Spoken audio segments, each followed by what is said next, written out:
awali ibadah kita, mari kita ambil saat teduh sejenak.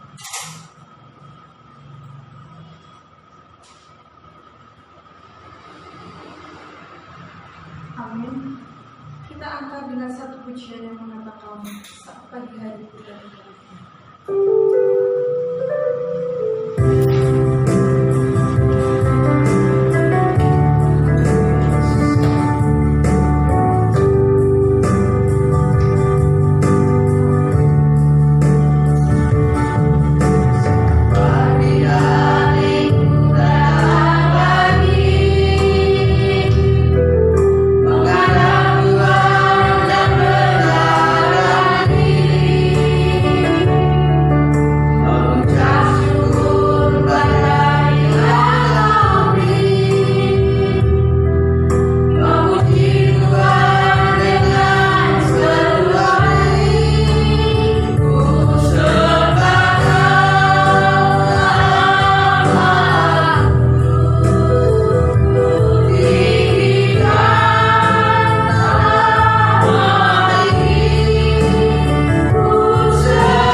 kami, umat-umat-Mu boleh berkumpul bersama memuji dan memuliakan nama-Mu. Tuhan, berkatilah ibadah kami dari awal, pertengahan hingga akhirnya. Biarlah setiap puji-pujian penyembahan yang kami naikkan boleh berkenan di hadapan-Mu ya Tuhan. Terima kasih ya Bapa, terima kasih ya Yesus. Kami akan mengawal ibadah kami ini nanti di dalam nama Tuhan Yesus Kristus. Kami sedang berdoa dan mengucap syukur. Haleluya. Amin. Silakan duduk. Kita akan menaikkan dengan satu pujian yang mengatakan ada satu sobatku, karena kita percaya sobat kita yang setia hanyalah Tuhan Yesus Kristus. Dia selalu menemani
kemuliaan dan pujian yang melakukan firman-Mu.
Salam Bapak Ibu. Sebelum mengawali firman Tuhan pada hari ini, mari kita bersatu dalam doa. Bapak, terima kasih atas tuntunan-Mu ya Tuhan. Pada hari ini Tuhan, kami bersyukur dan Kau sudah menjaga kami dengan keadaan sehat, tidak ada halangan suatu apapun ya Tuhan. Dan terima kasih Tuhan, Kau sudah menjaga dalam tubuh kami, dalam kesehatan kami Tuhan. Dan kiranya juga Kau berkati kami sekeluarga juga Tuhan, kiranya setiap pergumulan kami serahkan dalam tangan kasih Tuhan. Di dalam nama-Mu Tuhan, haleluya, amin. Salam. Sebelumnya kita akan membuka kitab kita. Pada hari ini kita akan belajar dari kitab Habakuk.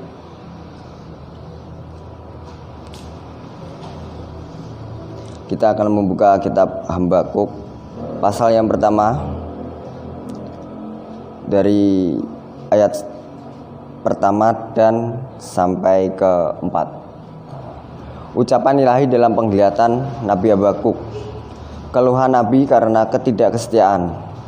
Berapa lama lagi Tuhan aku berteriak tetapi tidak Kau dengar. Aku berseru kepadamu penindasan tetapi tidak Kau tolong. Mengapa Engkau memperlihatkan kepadaku kejahatan sehingga aku memandang kelaliman? Ya, aniaya dan kekerasan ada di depan mataku. Perbantahan dan pertikaian terjadi. Itulah sebabnya hukum kehilangan kekuatannya dan tidak pernah muncul keadilan. Sebab orang fasik mengepung orang benar. Itulah sebabnya keadilan muncul terbaik. Tentang kesetiaan orang di tengah-tengah kesukaran.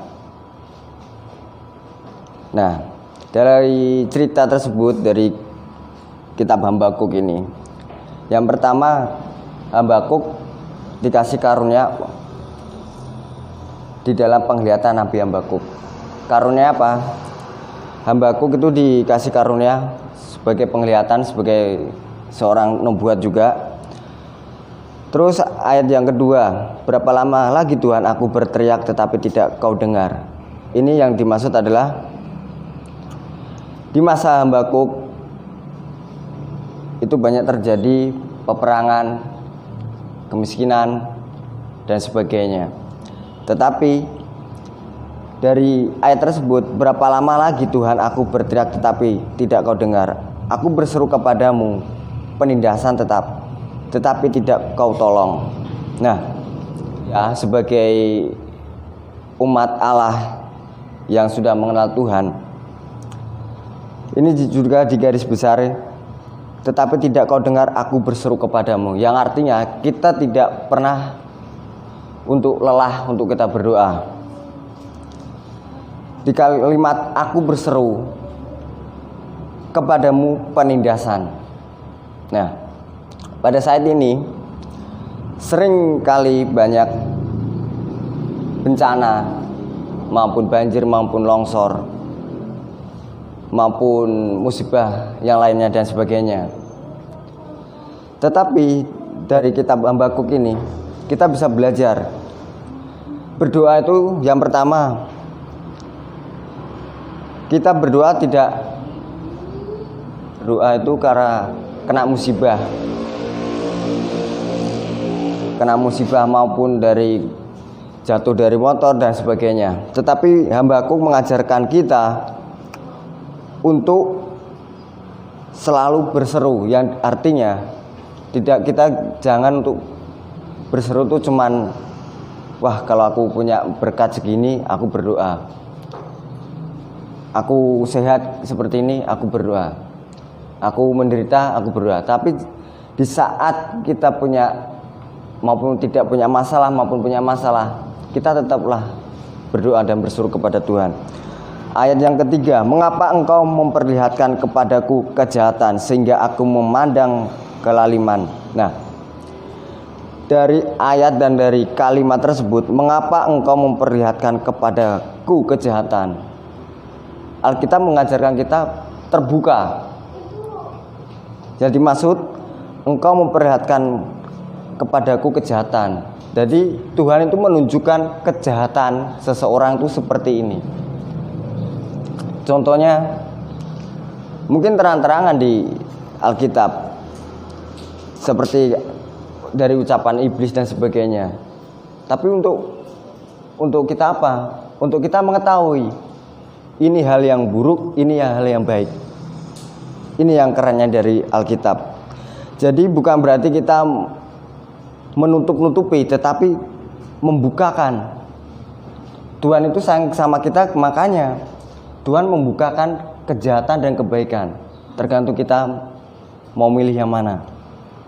Terus yang selanjutnya, sehingga aku memandang kelaliman, ya aniaya dan kekerasan ada di depan mataku, perbantahan dan pertikaian terjadi. Ayat yang keempat, itulah sebabnya hukum kehilangan kekuatannya dan tidak pernah muncul keadilan. Namanya keadilan itu harus mempunyai otoritas yang adil, seadil mungkin. Nah, dari ayat 4 tersebut kita akan belajar tentang kekuatannya dan tidak pernah muncul keadilan. Mungkin dari firman Tuhan tersebut kita belajar yang pertama, kita belajar tentang ketidakkesetiaan dan ketidakketaatan. Di zaman Habakuk banyak penderitaan dan sebagainya. Tetapi sebagai kita umat yang percaya, apakah kita selalu mundur dalam keadaan tersebut? Dari situlah kita belajar. Mungkin dari tahun 2021 ini, untuk Bapak Ibu janganlah untuk istilahnya kendor iman kita. Seharusnya kita harus lebih berseru, lebih bertaat, dan lebih setia lagi. Karena apa? Di firman Tuhan pada saat ini kita belajar aku berseru kepadamu, yang artinya itu adalah berseru itu mengikhlaskan atau mencurahkan isi hati kita kepada Tuhan. Ayat keempat ini kita belajar, itulah sebabnya hukum kehilangan kekuatannya dan tidak pernah muncul keadilan, sebab orang fasik mengepung orang benar. Ini paling keren, sebab orang fasik mengepung orang benar. Mesti saat kita berbuat baik, banyak orang yang kurang percaya sama diri kita. Tapi kalau kita berbuat buruk, langsung terkenal kita. Jadi seolah-olah pengorbanan kita sebaik mungkin memberikan yang terbaik di depan orang, mesti di pandangan orang, mungkin entah cari muka, entah gimana. Tetapi firman Tuhan sudah jelas, sebab orang fasik mengepung orang benar. Yang artinya, janganlah bersungut-sungut untuk berbuat baik. Kalau kita sering berbuat baik, mesti banyak rintangan. Tetapi kalau kita berbuat buruk, nggak ada rintangan, lebih enak. Nah, itulah sebabnya keadilan muncul terbalik. Nah, dari situlah kita belajar.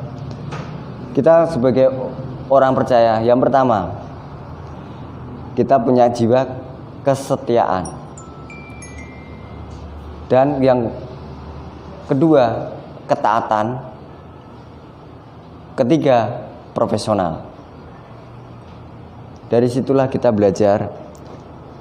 Nah, dari kesetiaan dan ketaatan ini ada suatu kesaksian bagi saya. Saya mempunyai suatu komunitas, ya mungkin komunitas musik dan sebagainya.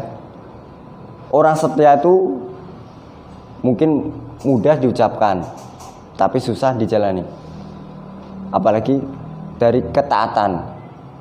Nah, setia itu bukan berarti dari setiap hubungan dan sebagainya, tetapi setia itu juga setia dalam ucapannya, komitmennya. Nah, kesaksian ini sebenarnya ya bagi saya harus belajar lebih apa ya, kalau bisa lebih rendah hati juga, belajar lebih taat. Yang pertama, taat dalam arti emosional. Saya kan punya suatu tim atau kru tersebut. Jadi 2 hari itu saya kayak ngambek gak jelas lah. Yang kayak gimana ya, namanya sifat ngambek itu sudah wajar, namanya manusia. Tapi kalau gak ada sifat ngambek ya keren.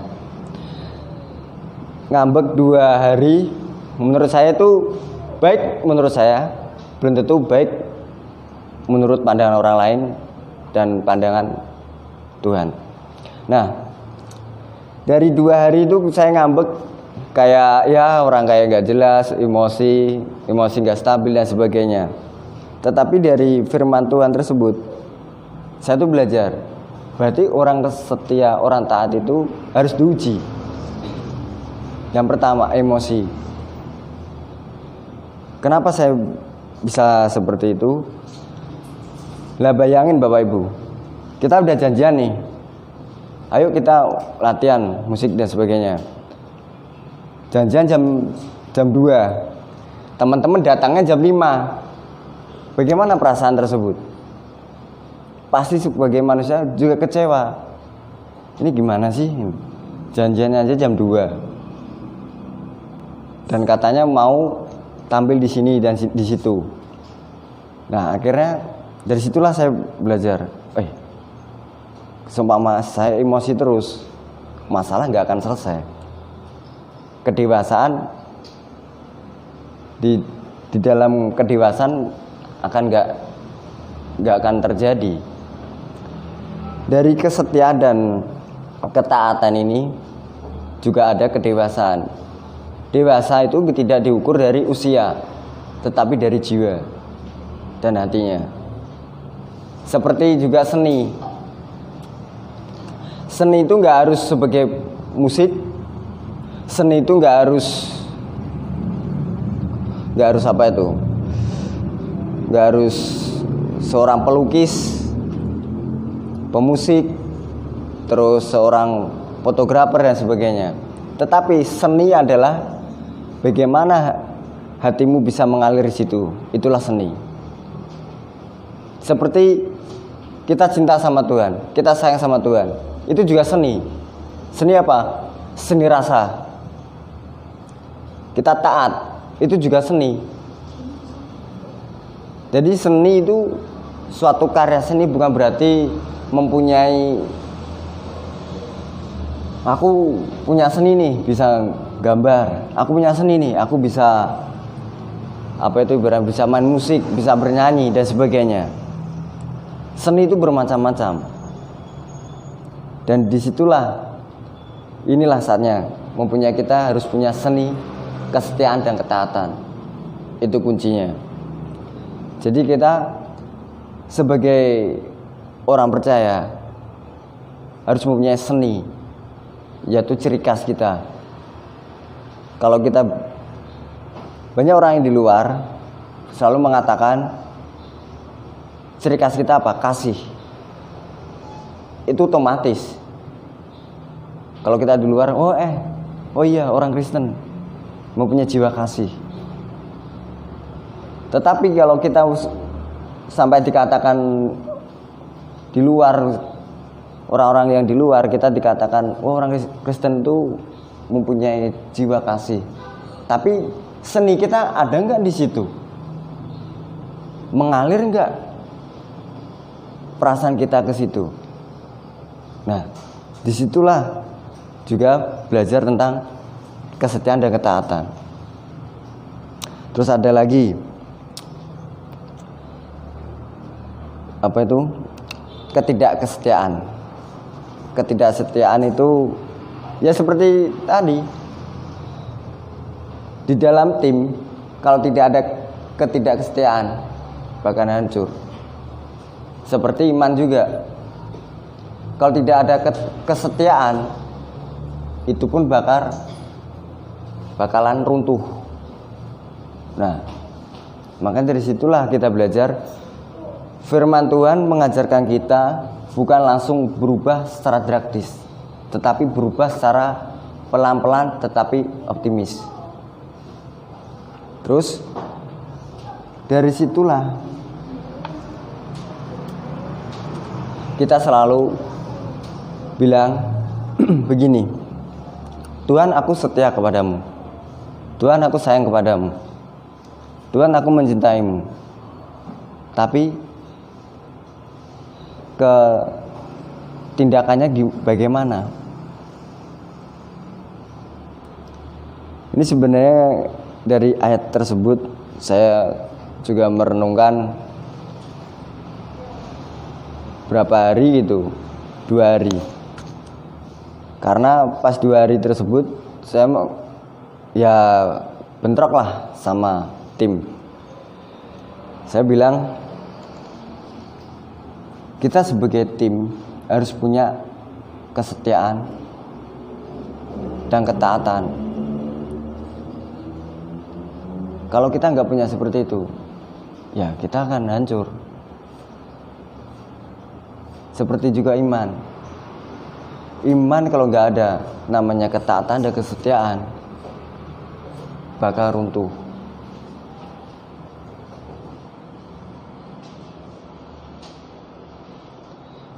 Seperti di situasi di tengah-tengah ada masalah.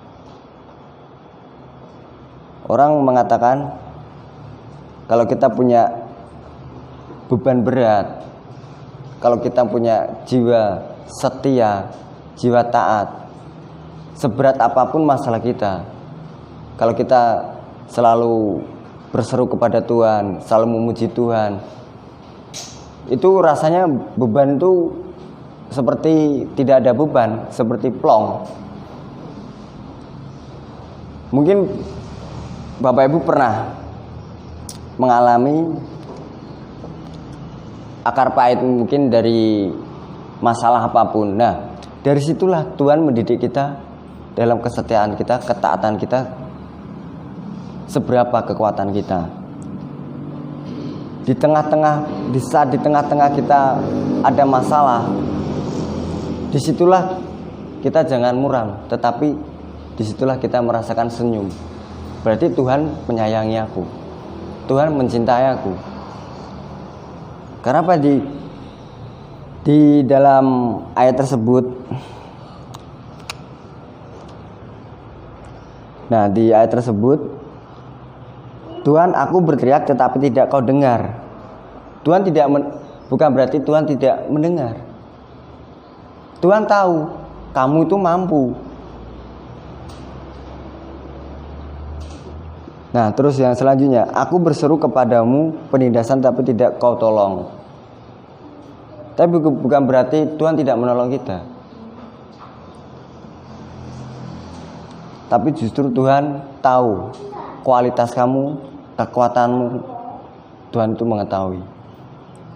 Terus ada lagi, sehingga aku memandang kelaliman. Di saat kita punya masalah, mesti yang kita pandang selalu masalah tersebut, selalu fokus dengan masalah. Bukan berarti kita lari dari masalah, tidak, tapi kita selalu fokus dari masalah, bukan mencari bagaimana kita solusinya. Dari situlah kalau kita orang sebagai orang percaya, orang setia, orang yang beriman, orang yang taat pada Tuhan,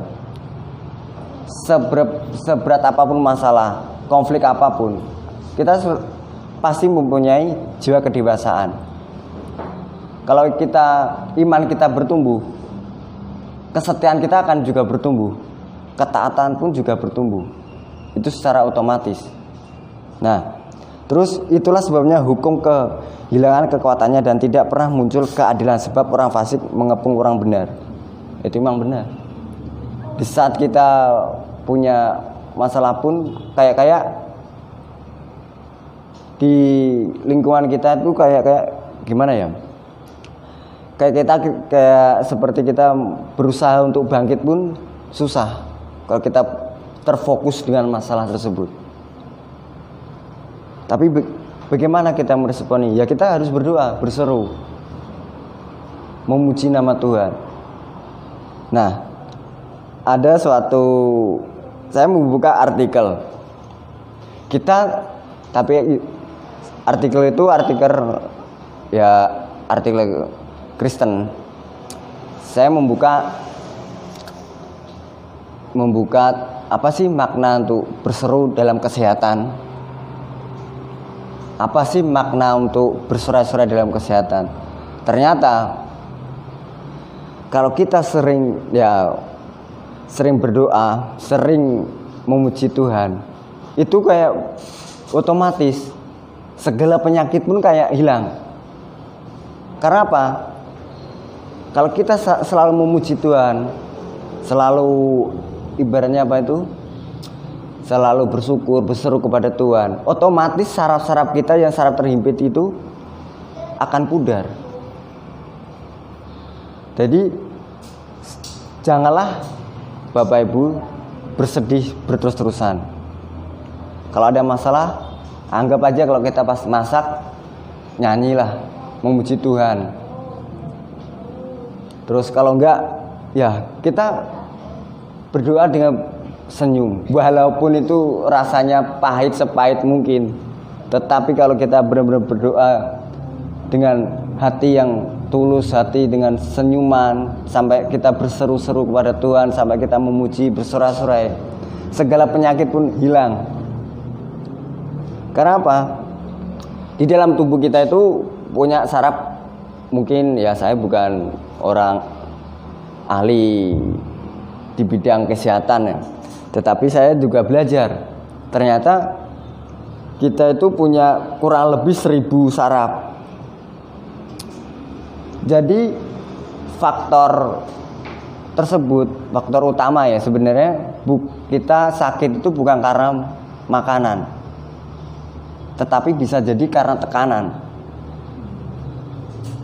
Makanan mungkin ada, tapi beberapa persen mungkin. Tetapi yang bikin kita sakit itu sebenarnya dari diri kita. Mungkin kita kurang bergerak juga bisa. Kalau segi makanan sih mungkin ya ada, cuman mungkin berapa persen aja. Makanya dari situlah saya membuka suatu artikel itu iseng. Apa sih makna untuk orang berseru-seru? Apa sih makna untuk memuji Tuhan itu ada enggak dari bidang kesehatan? Ternyata ada. Otomatis kalau kita sering memuji Tuhan, berseru-seru, maksudnya bersorak-sorai, otomatis kan kita bergerak. Yang bergerak itu bukan saraf mana ya, saraf besar atau saraf apa ya, saya kurang tahu. Tapi disitulah kalau kita otomatis bersorak-sorai itu untuk mengencangkan saraf otak kanan tak kiri. Ternyata itulah makanya Bapak Ibu kalau ada ibadah, ya kalau contohnya saat ini kan dikondisikan COVID-19, kita ibadah online. Ya jangan ibadah online itu sambil masak, oke nggak apa-apa sambil masak, tetapi kan jangan lupa kita saat kita memuji Tuhan bersorak-sorai, ya kita nikmati seperti di gereja. Itulah, jangan menyia-nyiakan waktu untuk Tuhan. Saya pun juga begitu. Saya juga belajar bagaimana untuk bisa mengatur untuk Tuhan dan bagaimana saya bisa untuk main-main sama teman-teman, untuk ngumpul sama komunitas saya. Tapi disitulah saya menyempatkan waktu untuk Tuhan, karena segala sesuatu kehebatan kita, kesuksesan kita itu berasal dari Tuhan. Karena kesuksesan maupun kekayaan itu sementara. Nah, dari kitab Habakuk tersebut kita sudah banyak belajar tentang ketaatan, tentang kesetiaan dan sebagainya. Maka dari situlah Bapak Ibu kalau ada ibadah online, ya kita kalau bisa ibadah seperti di gereja. Bagaimana prosedur seperti gereja itu bagaimana, ya kita lakukan. Karena apa? Memuji nama Tuhan, bersorak-sorai itu penting. Yang pertama,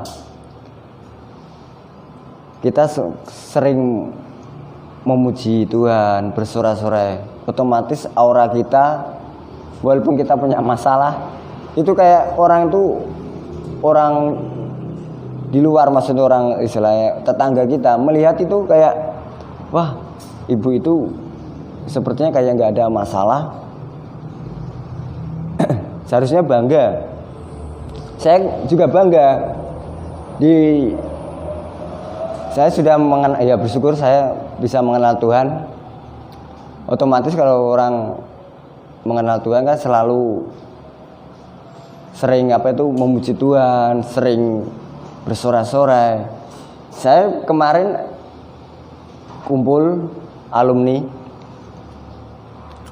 Di alumni tersebut saya tuh sebenarnya malu itu tanda kutip. Ternyata disitulah saya di tengah-tengah teman-teman saya itu kelihatan paling muda sendiri, itu saya paling muda. Nah sedangkan teman-teman saya kok sampai bilang, Tio, apa resepmu kok awet muda? Nah, dalam hatiku resepnya apa ya? Nah, dari situlah, dari kemarin saya tuh selalu merenung kalimat teman saya itu seperti itu. Resep kamu apa sih kok bisa awet muda? Nah, pas saat kemarin saya membuka artikel tersebut, apa sih maknanya orang memuji Tuhan, bersorak-sorai di dalam kesehatan? Itu di artikel Kristen. Kalau bisa Bapak Ibu bisa kok lihat di Google dan sebagainya. Itu juga ngaruh ternyata. Secara otomatis pun kalau kita selalu memuji Tuhan, aura kita bertambah berkarisma. Bukan aura negatif ya, bukan masalah aura-aura dan sebagainya seperti itu, enggak. Tetapi mungkin secara pandangan orang itu, wah, awet muda dan sebagainya. Mari Bapak Ibu, saya ajak terus untuk kita selalu bertumbuh, kita selalu saling mendoakan satu sama lain dan saling membutuhkan, saling solid lah, ibaratnya selalu kompak bertumbuh dalam Tuhan. Nah, dalam pagi hari ini kita janganlah untuk selalu lelah untuk mengikuti Tuhan, tetapi selalulah bersemangat. Ada kesetiaan, ada ketaatan. Kita jangan merasa kendor di dalam situasi kondisi saat ini, tetapi kita selalulah bersemangat terus.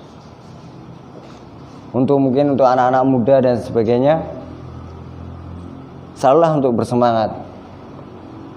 Sebenarnya ibadah online itu pun bagi saya kurang efektif. Tetapi apa? Di saat itulah kita diuji. Seberapa kuatnya, seberapa tangguhnya kamu sebagai seorang prajuritku. Mungkin Tuhan selalu mengatakan seperti itu. Seberapa kuatnya imanmu di saat kondisi seperti ini. Tuhan bukan berarti tidak sayang, justru Tuhan menyayangi kita. Tapi tinggal diri kita, kembali ke pribadi kita. Iman kita semakin kendor atau semakin maju. Nah, saya kalau ibadah online sebenarnya juga ribet juga.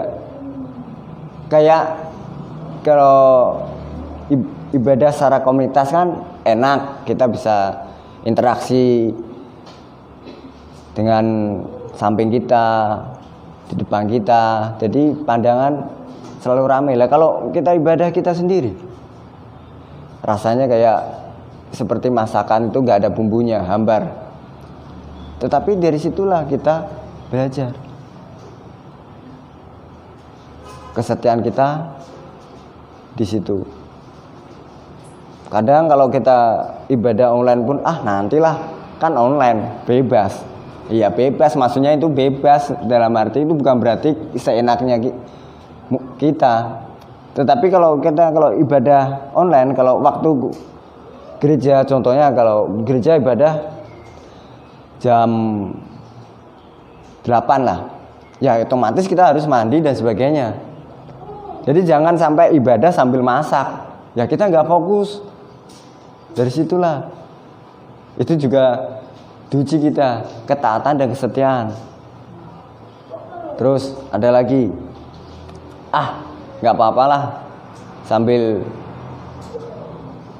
ibadah sambil setrika. Ya janganlah, masa kita seandainya kita ke gereja terus ibadah sambil setrika kan juga nggak etis. Nah seperti itu. Kecuali kalau hari-hari biasa untuk mendengarkan firman Tuhan di YouTube dan sebagainya itu boleh. Tetapi kalau waktu hari Minggu, namanya hari Minggu adalah hari Sabat, hari waktunya untuk Tuhan. Nah, dari situlah jangan kita terus ibadah online mah enak, jam berapapun bisa. Iya bisa, tetapi kan kalau kita sudah punya schedule, sudah punya agenda di dalam organisasi yang pertama, yaitu kita ibadah di gereja jam 8, ya otomatis kalau kita ibadah online pun jam 8, ya kita fokus jam 8. Jadi segala aktivitas pun bukan berarti kita nggak mau beraktivitas, tetapi untuk berhenti untuk sejenak untuk Tuhan. Jadi waktu kita itu untuk Tuhan. Jadi aktivitas yang lain kita pending dulu. Ini hari Minggu fokus untuk Tuhan. Kita cuma ngambil berapa menit sih? Ibaratnya 160 2 jam. Masa kita nggak sempat? Dan sedangkan kita kalau kita aktivitas yang lain, kita kan sempat menunda sebentar untuk waktu untuk Tuhan.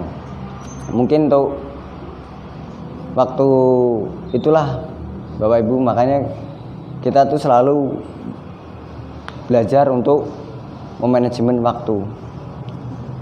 Di saat kondisi COVID ini emang susah untuk kita mengatur atau manajemen waktu kita.